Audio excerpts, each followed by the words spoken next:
Hello everyone, আমি তোমাদের সানভি। কেমন আছো তোমরা সবাই? আশা করি তোমরা সবাই খুব ভালো আছো। আমিও খুব ভালো আছি। এটা আমার হোলির ব্লগ। হ্যাঁ, হোলির দিনও আমি কাজ করেছি। গায়ে রং পিচকারি মেখে মেখে লোকের কাছ থেকে রাস্তায় ছুঁড়ে ছুঁড়ে যা অবস্থা হয়েছিল আর কি বলবো, সেই দুঃখ কাউকে শোনানো যায় না। কিছু বলো। হোলির দিনও কাজ করছো, কেমন লাগছে কাজ করে? অভিজিৎ দা, হোলির দিন কাজ করে কেমন লাগছে তোমার? হোলির দিন কাজ করে কেমন লাগছে? হ্যাঁ প্লিজ আপনার বক্তব্য। রংগুলো দিচ্ছে না, হ্যাঁ, গ্যাগ গ্যাগ করে পিচকারি হচ্ছে। দাঁড়িয়েছে না, গলিগুলো ঢুকতে ভয় লাগছে, মনে হচ্ছে ভাই এসছি আজকের দিন।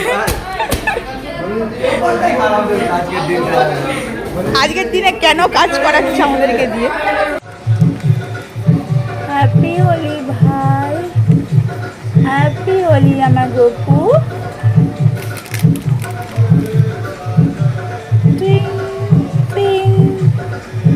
Happy Holi, happy Holi, happy Holi. বাপ রে বাপ, আমি যে কি ভুল করে এসেছিলাম বিরিয়ানির প্যাকেট আনতে আমি নিজেও জানি না। আমি এখনও ভাবি আমার নতুন ব্লাউজ, অফিসে এসে ওই দিদিরা সবাই মিলে আমাকে রং দিয়ে নতুন ব্লাউজ পুরো শেষ করে দিয়েছে এই বিরিয়ানির প্যাকেটের জন্য। মানে কি বলবো, বাড়ি চলে গিয়েছিলাম আমি কাজটা সেরে, তারপর এসেছিলাম আবার বিরিয়ানির প্যাকেট আনতে। তারপর আমার সাথে যা হলো পুরোটা ইতিহাস, কিছু বলার নেই আমার আর। বাবরে বাপ, তারপর আমি চলে এসেছিলাম একটু বেলতলার মাঠে ভাইদের সাথে আড্ডা।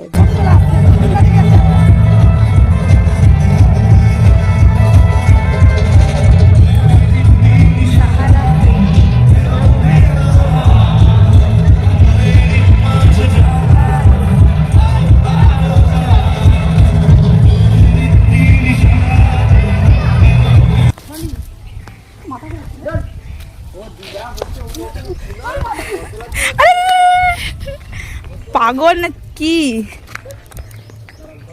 মাথাটা ঘুরিয়ে গেল, পাগল হয়ে গেছে গাইস, মন পাগল হয়ে গেছে। আমাদের কেউ নেই গাইস, এমন রাস্তায় দাঁড়িয়ে থাকবো আমরা। আমরা কিছু খাইনি, ঠিক আছে, আমরা বিনা খেয়েই মাতাল। বেলতলার মাঠে এত কাপলস দেখে নিজেকে যেন মনে হচ্ছিল একটা আপেল। তার জন্য আর পাশে চলে এসেছিলাম আমরা একটু ফটোশ্যুট করতে, ফাঁকায় ফাঁকায় তো ফটোশ্যুট করে তারপরে বাড়ি যাব। এত খিদে পাচ্ছে, সেই বিরিয়ানিটাও পড়ে আছে আমার, এখনও পর্যন্ত খাওয়া হয়নি। তো আমি আর মন করে একটু ভালোভাবে ফটোশ্যুট করে নিলাম। তারপরে এবার যাব বাড়ি গিয়ে, এখন আমার হাতে গোটা রং ভর্তি। আর এই ম্যাডাম তো বিরিয়ানি খান না, বিরিয়ানি গন্ধ সহ্য করতে পারে না, বাট আমাকে কিন্তু বিরিয়ানি খাইয়ে দিয়েছে। এটাই হলো আসল বন্ধুত্ব।